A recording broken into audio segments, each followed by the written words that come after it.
The International Criminal Court is now in session. L'audience de la Cour pénale internationale est ouverte. Please be seated. Veuillez vous asseoir.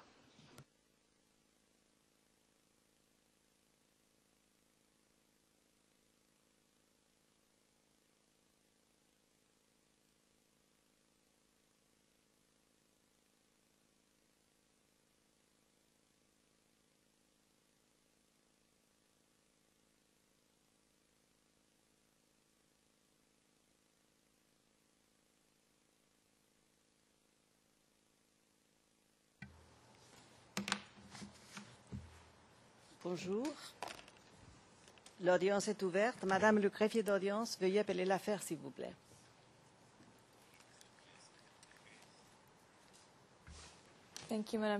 Merci, Madame le Président. Situation en République de Côte d'Ivoire en l'affaire le procureur contre Laurent Gbagbo. ICC 02 11 01 11. Je vous remercie.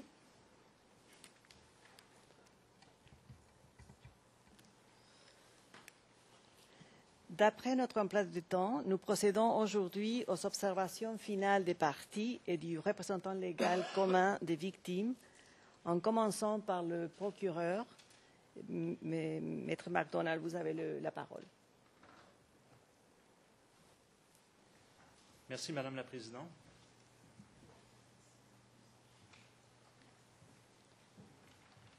Alors, Madame la Présidente, honorable juge, permettez-moi de revenir sur les remarques d'ouverture de Madame la procureure.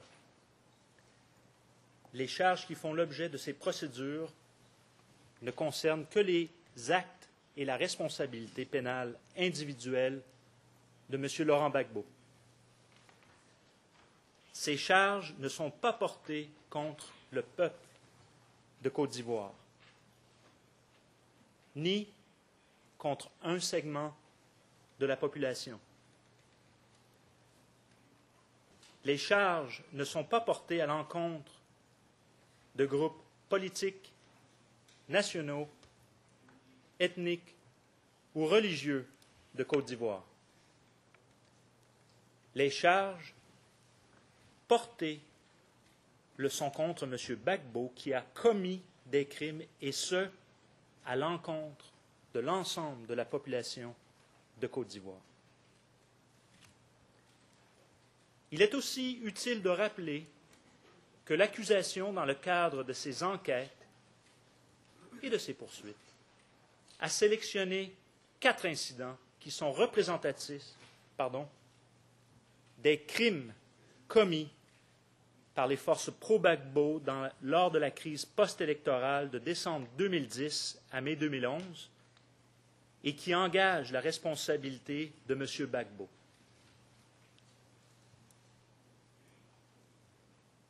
Nous n'avons pas l'intention cet après-midi de revenir sur l'ensemble des présentations de l'accusation. L'accusation, de manière précise et concise, s'est attardée de revenir lors de ces présentations sur les éléments de preuve les plus saillants. La Chambre a maintenant non seulement le document contenant les charges, la liste des éléments à charge, mais vous avez aussi le fruit de nos présentations. Il revient donc maintenant à la Chambre, à cette Chambre, et uniquement celle-ci, de décider de renvoyer M. Gbagbo à procès ou non. L'accusation s'attardera dans ses conclusions orales à revenir sur certains des éléments de preuve et arguments avancés par la défense de M. Gbagbo. Il est bien certain, vu le temps imparti, que nous ne pouvons revenir sur l'ensemble des éléments de preuve ou arguments avancés par la défense. Toutefois, permettez-nous, dans un premier temps, de revenir sur certains éléments qui serviront d'exemple afin d'illustrer nos propos. Par la suite, je vais céder la parole à mon collègue, M. Garmetzer, qui reviendra sur la question de la responsabilité pénale de M. Gbagbo. Je reprendrai enfin la parole pour conclure notre présentation. Revenons sur l'incident de la RTI. Au transcrit 18, ET, page 41, lignes 17 à 27, la défense affirme que la vidéo 0001 0570 de la défense montre Guillaume Soro s'adresser aux soldats et militaires soutenant le camp Ouattara en leur demandant de se tenir prêts et d'être mobilisés pour aller à la télévision. Ensuite, cette vidéo montre les instructions précises données aux militaires d'Alassane Ouattara de se rassembler le jeudi 16 décembre 2010 avec tout l'équipement militaire de combat.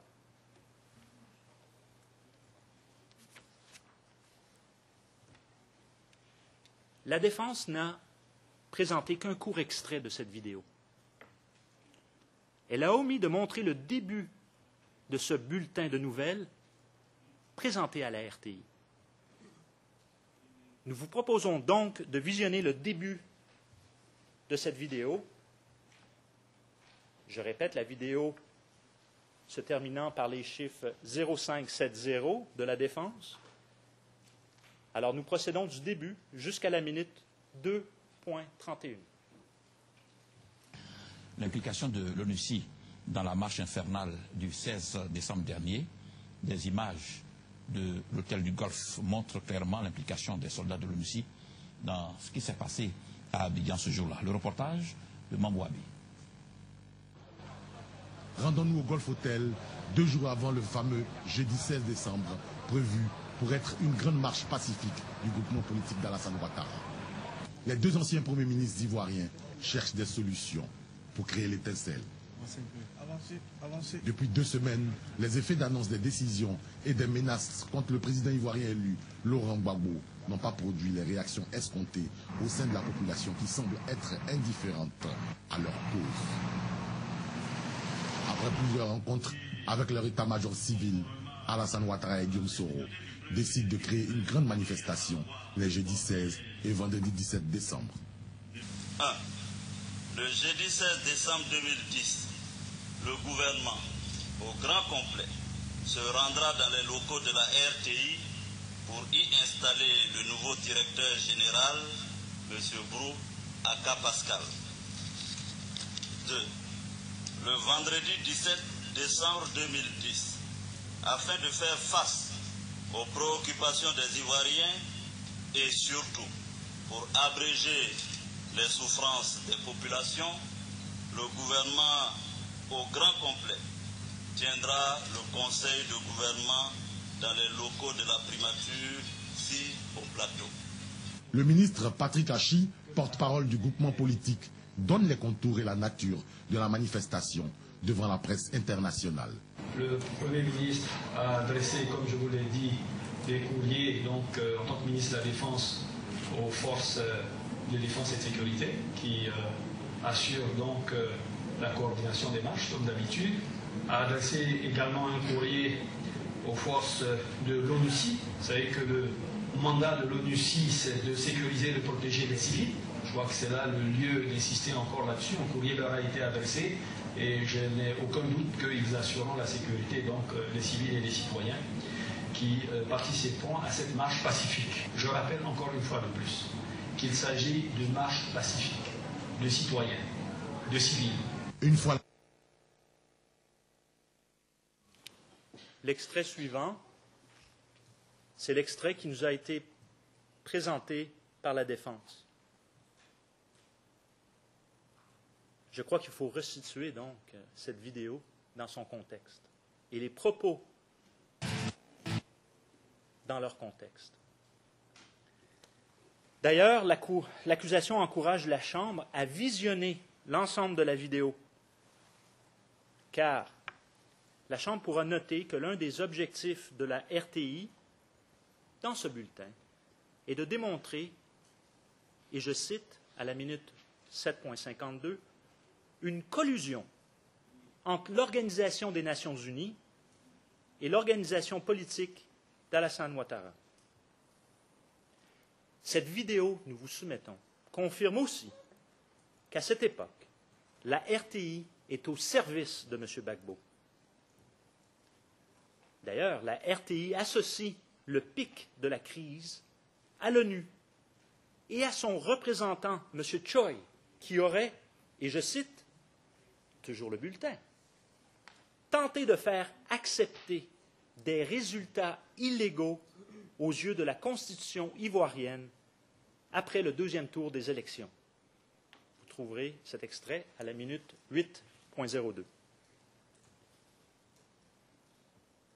Cette association, cette collusion, nous amène d'ailleurs à la pièce de l'accusation 002-0598, plus précisément à la page 0608. Et je m'excuse, le rapport, il n'y a pas de version française, je vais donc le citer en anglais. Il s'agit du Report of the United Nations High Commissioner for Human Rights. Le rapport du Haut-Commissaire des Nations Unies pour les droits de l'homme sur la situation des droits de l'homme en Côte d'Ivoire.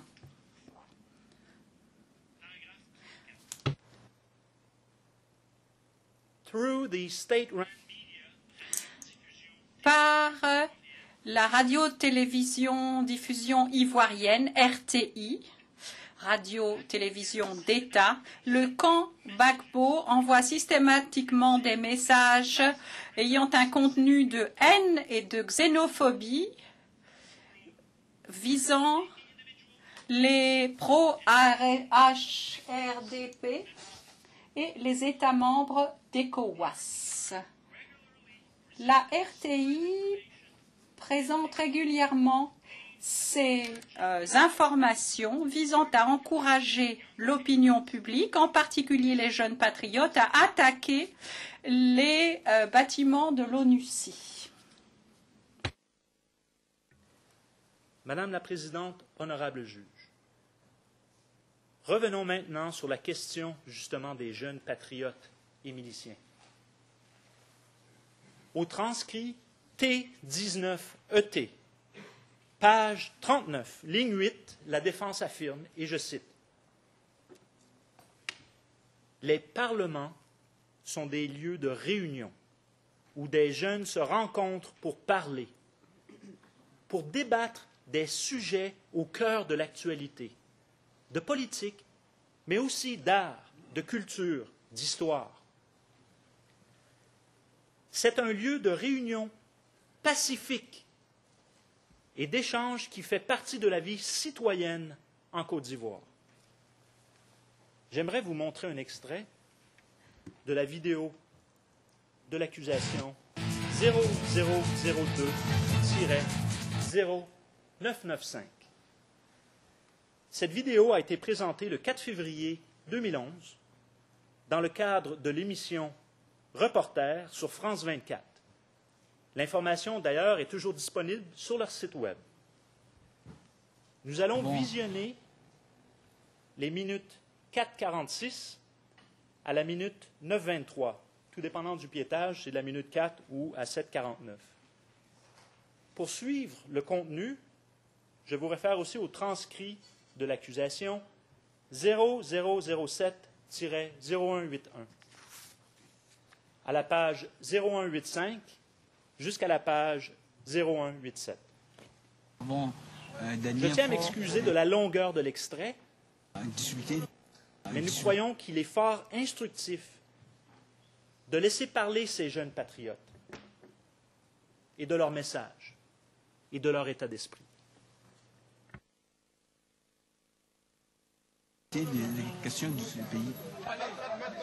Comme chaque jour depuis le début de la crise politique, les jeunes patriotes se réunissent en ce qu'ils appellent le Parlement. Depuis que la communauté internationale menace de déloger Laurent Gbagbo par les armes, c'est la guerre qui est à l'ordre du jour. Alors rapidement, le ton monte. Nous ne voulons pas une intervention militaire en Côte d'Ivoire. Parce que gare à eux, si le Comore met ses pieds en Côte d'Ivoire, vraiment, ça serait une catastrophe. pour toute la sous-région. La guerre en Côte d'Ivoire, une perspective qui pousse le mouvement des jeunes patriotes à se radicaliser. Direction Yopougon, autre quartier pro-Gbagbo. Aux quatre coins d'Abidjan, un mot d'ordre. Recruter. Nous allons lancer un recrutement. Un grand recrutement de 1500 jeunes ici. Et d'ailleurs, les combattants sont en train de se faire enrôler. Nous n'avons pas peur de faire la guerre. Nous pensons que la guerre s'impose à nous. Puisque cette guerre s'impose à nous, nous allons la faire avec allégresse. Nous allons la faire avec joie.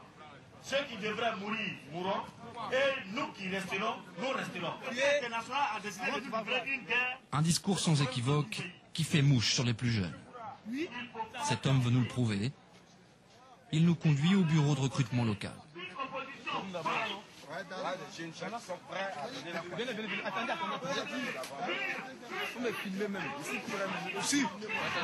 Ici, c'est le camarade Piekoura Claude Raymond, secrétaire chargé des affaires extérieures du Parlement de Pougon, modérateur du jour. Ceux qui sont sur cette liste-là, qu'on va prendre pour tuer les casques bleus et les 2000 autres casques bleus qui vont venir. Ils seraient tués. Dès qu'ils mettront pied sur net, ils seraient égorgés.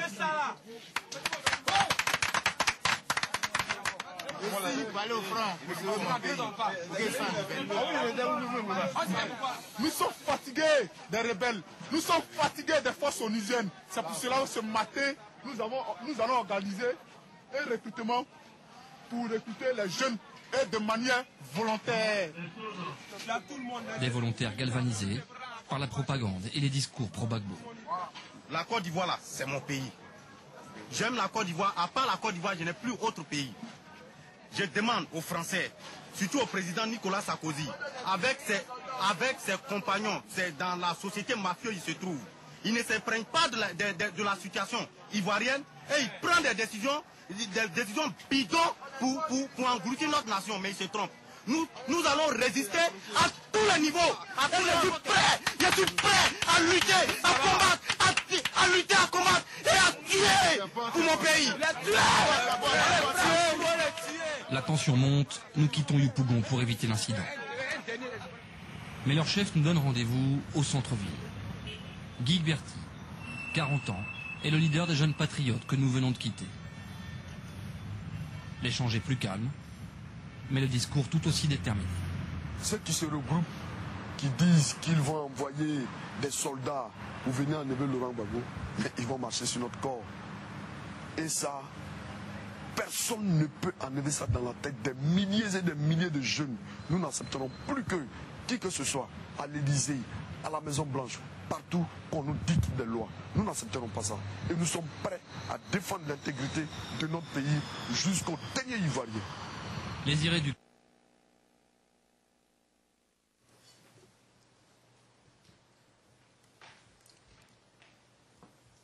Nous vous soumettons que cet extrait vidéo traduit bien l'état d'esprit qui animait ces parlements. Et n'ayez crainte, il s'agit bien du Parlement de Yopougon, le transcrit le confirme et la réécoute.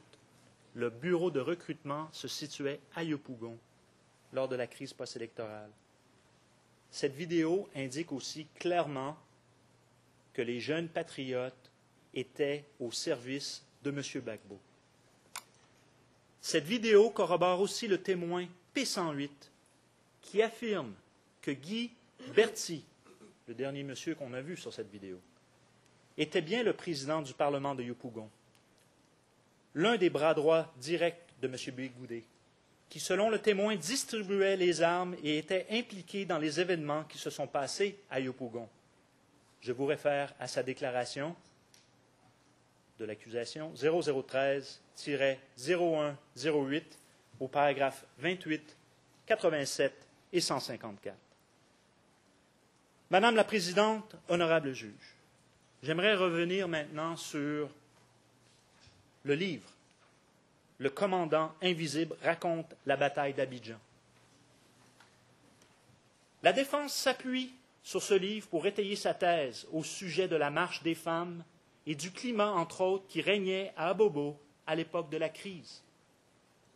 Au transcrit 19, page 12, ligne 13 à 25, la défense précise, et je cite, « Donc, pendant que certaines femmes faisaient mine de marcher, d'autres étaient couchées, et puis on a versé du sang du mouton sur elles. Et c'est cela que nos informaticiens ont filmé pour venir faire des montages. C'est comme cela que ça s'est passé. Ce sont des falsifications que nos informaticiens ont faites qui donnent l'impression que c'est de la réalité. Et à l'issue du montage, l'œuvre d'art a été présentée et mise sur la tête de Gbagbo. À ce moment-là, on citait le livre. Et la défense de continuer dans son exposé. Ce récit, comme je l'ai indiqué, vient d'un membre du Commando invisible, du commandant du théâtre des opérations. Encore une fois, le procureur n'est pas obligé d'accepter, sans vérification, les paroles de cet ancien membre du Commando invisible. Mais il aurait dû, dans ses enquêtes, trouver ce récit. Il aurait dû se demander comment se fait-il que le communiqué officiel des forces pro-Gbagbo coïncide dans les points importants avec le récit d'un membre du Commando invisible. La défense n'a placé sur la liste des éléments de preuve qu'un extrait de ce livre, soit le chapitre intitulé « La guerre d'Abobo ». Posons-nous la question, c'est qui ce commandant? Qui est l'auteur de ce livre? Ce commandant se nommerait Semifia Sekou ou encore colonel Sekouba. L'auteur de ce livre porte également un pseudonyme, mais la page couverture indique Germain Séoué. Il se décrit comme autodidacte et journaliste au quotidien Le Temps. Le journal Le Temps, il n'est pas inutile de le rappeler, c'est un journal qui fait de la propagande pro-Gbagbo. Il n'est pas inutile de rappeler que ce journal titrait le 24 juillet 2012 « Les aveux des juges de la CPI ».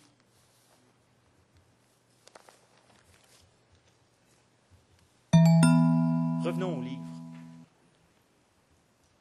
Le dit commandant aurait été détenu à la maison d'arrêt et de correction d'Abidjan, la MACA. Et les interviews auraient été réalisées au téléphone et par SMS. Oui, vous avez bien entendu, par SMS. Le commandant invisible, aussi, toujours selon le livre, voudrait ardemment témoigner devant la CPI. Il affirme détenir des preuves que M. Gbagbo, et je cite, page 9 du livre, serait innocent de tous les chefs d'accusation contre lui. Alors une question se pose. Pourquoi la défense s'appuie-t-elle seulement sur le livre? Pourquoi, comme pour d'autres témoins, une douzaine environ sur sa liste, à décharge, n'a-t-elle pas une déclaration du témoin lui-même?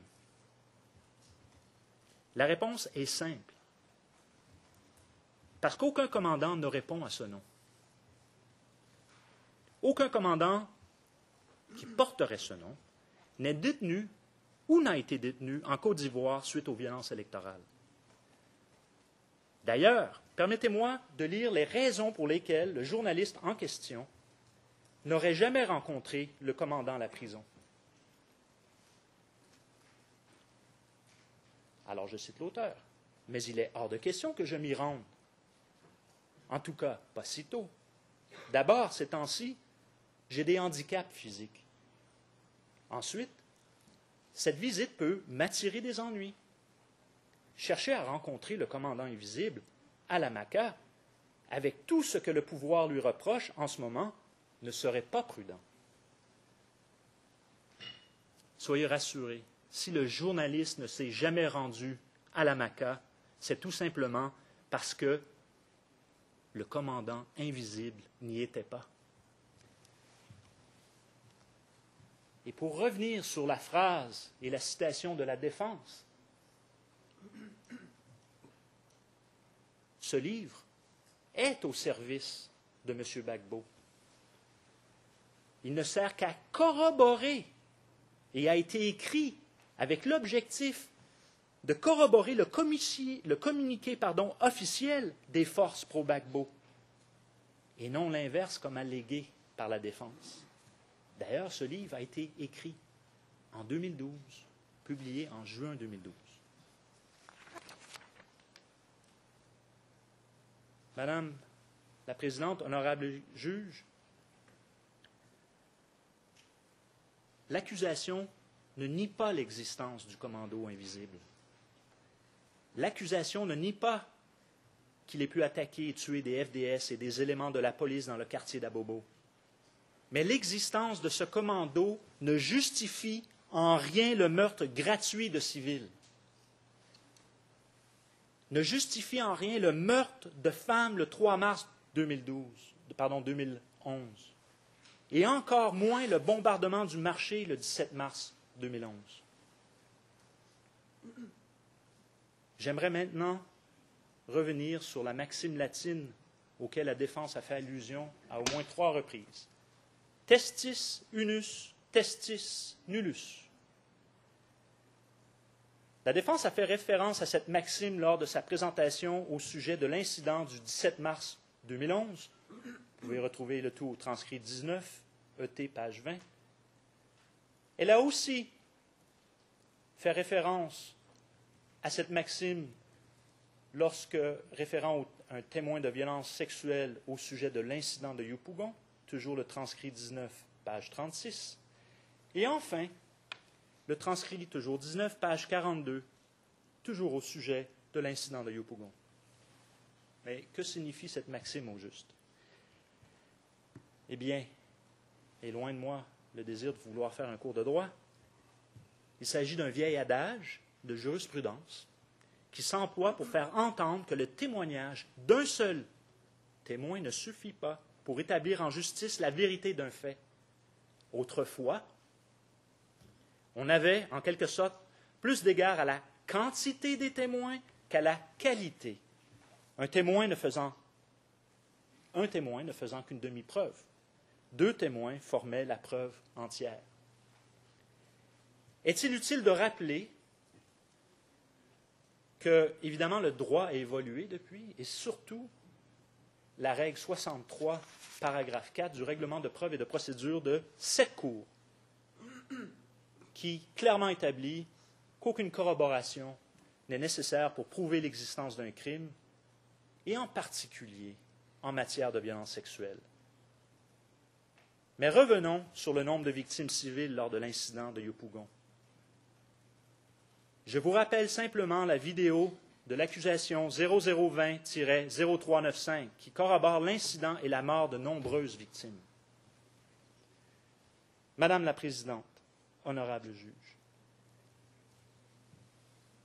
la défense fait grand cas aussi des éléments potentiellement à décharge fournis par certains témoins initiés de l'accusation, tels P9, P11, P46. Je crois qu'il est utile de rappeler à la Cour, à cette Chambre, que les témoins ont été interrogés en application de la règle 55.2 et qu'il s'agissait aussi d'un premier entretien. Également, forcément vu leur position d'autorité et leurs allégeances à M. Gbagbo, à l'époque des faits, ils ont pu chercher à se protéger. Ultimement, c'est ça qui est important, la Chambre doit apprécier leur déclaration au regard de l'ensemble des éléments de preuve versés au dossier et surtout à la lumière de l'objet spécifique et limité de l'audience de confirmation des charges. Madame la Présidente, honorable juge, j'aimerais maintenant citer le témoin P44, qui, je crois, traduit bien l'état d'esprit de M. Gbagbo au moment des faits. Et je m'excuse auprès des interprètes qui ont notre texte. J'ai sauté un paragraphe, sciemment sauté un paragraphe, vu le temps qui avance. Allons à la pièce 0014-0590, page 0597, les lignes 225 et suivantes. Et je cite le témoin P44. Eh bien, je n'ai pas apprécié ce qui s'est passé à la fin parce qu'on savait que c'est-à-dire, comme on dit dans notre jargon, qu'il pleut, qu'il neige, on allait partir. Ça veut dire que le président a accepté d'aller aux élections. Il a fait accepter tout ce qui est venu après. On pouvait éviter dans ce pays. Il n'allait même pas avoir une goutte de sang. Une goutte de sang n'allait pas verser dans ce pays si seulement le président Gbagbo acceptait à rendre le pouvoir. Il n'allait rien arriver à personne, mais moi, ça m'a fait trop mal, parce qu'il n'a pas voulu, il n'a pas voulu. Il n'a pas voulu quitter le pouvoir, mais en même temps aussi, il n'a pas tenu compte des gens qui le soutenaient, tout ce qui allait leur arriver. Il n'a pas tenu compte de tous ceux qui allaient mourir. Mais il n'a pas voulu quitter, mais il a quitté, et il y a eu trop de morts. Il y a eu trop de personnes qui ont perdu des choses. Et moi, je pense que ça a été sa faute. Ces propos du témoin P44 au sujet du fait que M. Gbagbo n'a pas voulu quitter le pouvoir trouvent également écho dans l'avertissement de la haut-commissaire aux droits de l'homme.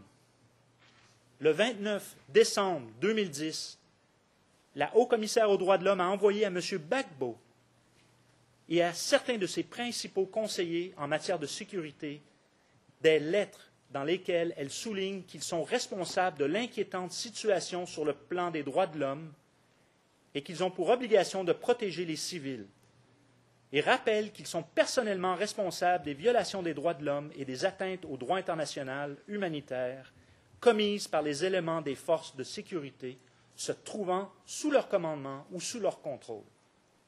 Pièce de l'accusation 0002, 0010, page 0022.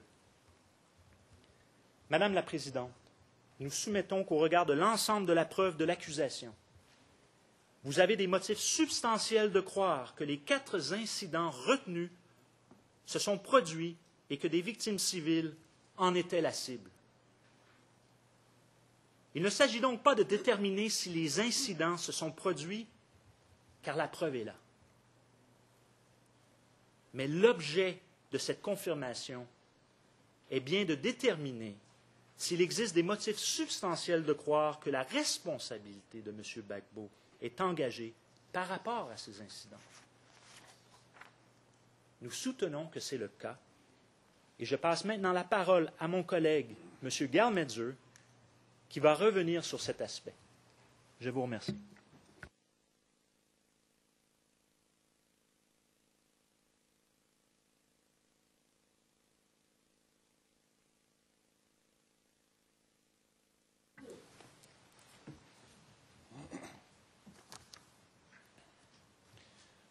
Good afternoon, Your Honor.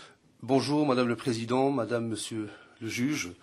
Avant d'entrer dans les détails, j'aimerais rappeler que les éléments de preuve démontrent clairement que les 4 incidents ont été perpétrés par des forces pro-Gbagbo de manière coordonnée dans la poursuite d'un plan commun et en exécution des ordres de leurs supérieurs directs.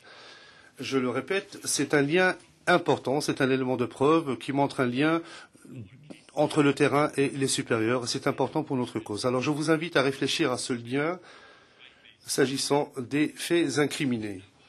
Je vais à présent aborder un certain nombre d'éléments de preuve relatifs au mode de responsabilité. Je vais particulièrement parler des arguments avancés par la défense. Un des arguments clés de la défense visant à nier l'existence d'une structure organisée de pouvoir et la pénurie prétendue d'armes dont disposaient les forces pro-Gbagbo. Or, les éléments de preuve montrent de manière abondante que les forces pro-Gbagbo disposaient de suffisamment d'armes. des armes de guerre ainsi que des armes classiques ont été utilisées pour commettre les crimes.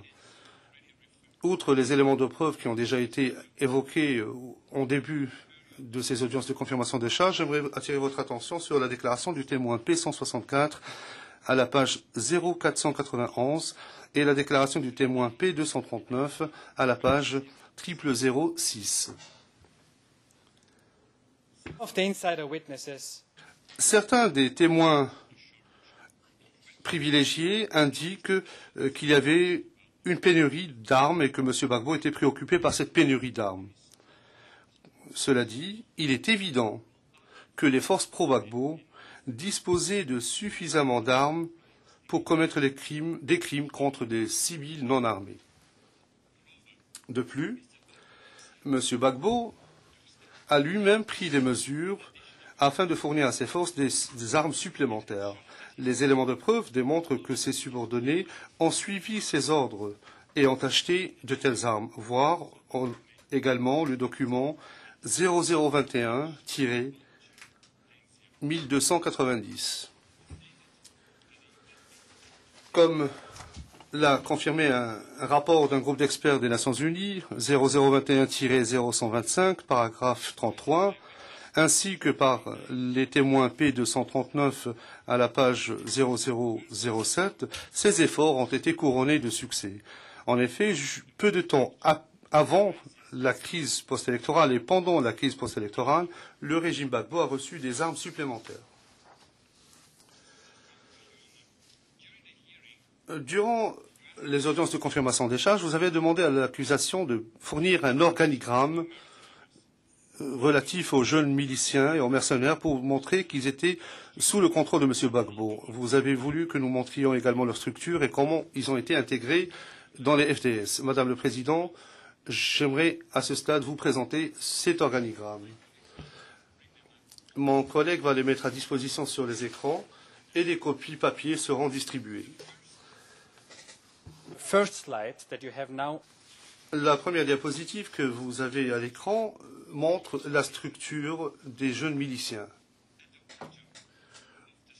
Au bas de l'écran, l'on peut voir les organisations qui ont été identifiées comme faisant partie de la galaxie patriotique et avoir pris part également aux actes violents. La galaxie patriotique, les jeunes patriotes, sont utilisés pour faire référence aux jeunes patriotes. Charles Blé Goudé était le leader incontesté de ces groupes et nous savons, d'après les éléments de preuve dont nous disposons, qu'il était très proche de Laurent Gbagbo et que celui-ci exerçait un contrôle sur les jeunes miliciens par le truchement de Blé Goudé.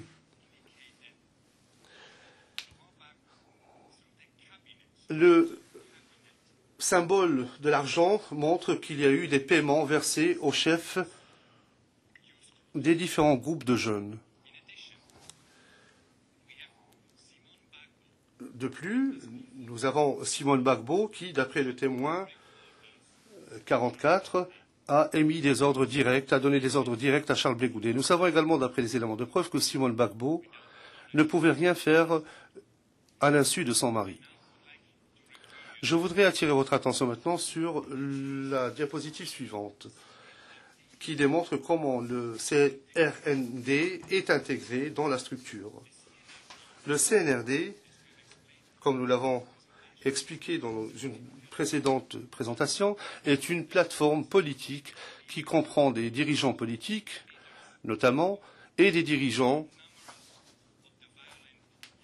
de nombreux groupes de jeunes violents. Simone Gbagbo était le chef de ce groupe et Blé Goudé en était membre. Et nous savons également, d'après le compte-rendu de ces réunions, que Simone Gbagbo consultait son mari avant de prendre une quelconque action. Madame le Président, nous vous présentons également un autre document qui comprend toutes les références ERN qui confirment ce que nous venons de vous démontrer. Permettez-moi maintenant de parler maintenant d'une structure parallèle, par le biais de laquelle M. Gbagbo exerçait un contrôle sur les miliciens. Il s'agit de la structure des FDS. À l'écran, vous pouvez voir les 5 branches des FDS qui ont participé à la commission des crimes. Excusez-moi, oui. Pardon de vous interrompre. Madame le Président, la Défense souhaiterait savoir l'origine de ces pièces, si ça a été constitué par le bureau du procureur, et plus généralement, la Défense s'étonne du procédé qui consiste à amener des pièces en dernière minute, en particulier des organigrammes qui auraient dû être présentés logiquement au début de la présentation des preuves du procureur. Mais en tout cas, nous souhaiterions savoir ce que sont ces pièces. Elles ne nous ont pas été divulguées. Elles ne nous ont pas été divulguées. Je vous remercie. Madame la Présidente, premièrement, l'accusation s'appuie uniquement sur des éléments sur sa liste des éléments en charge, tels que mentionnés par mon collègue. Toutes les références seront fournies. Il s'agit d'une présentation PowerPoint au soutien de notre présentation finale orale, et c'est suite à la demande de la Chambre elle-même que nous fournissons dès maintenant. On avait l'option de le faire à l'écrit. On s'est dit, pourquoi pas prendre les devants, le faire ici, dans cette enceinte. Alors, n'ayez crainte, il n'y a pas de surprise, on n'a pas inventé, on s'est basé sur les éléments en charge. Je vous remercie. Je vous remercie. Vous pouvez continuer, s'il vous plaît. Thank you, Your Honor. So the Monsieur Galmetzer, merci Madame le Président. La deuxième structure montre la structure des FDS qui comporte 5 unités qui ont été impliquées dans la commission des crimes. Philippe Mangou, le chef d'état-major, a assuré la coordination des activités pendant le conflit armé, et pendant la crise et la violence post-électorale. Et il relevait du président Gbagbo, soit en passant par le ministre de la Défense ou faisait des comptes rendus directement au président. Ensuite,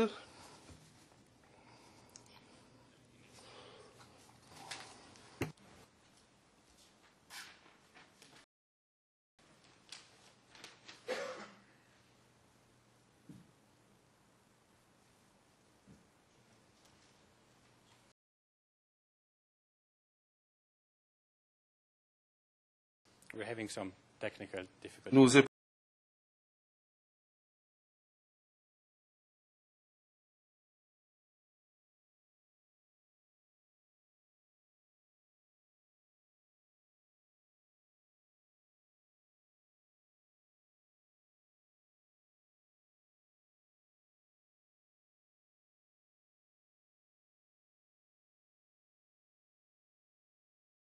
trouvons quelques difficultés techniques et je vous prie de nous en excuser, Madame le Président.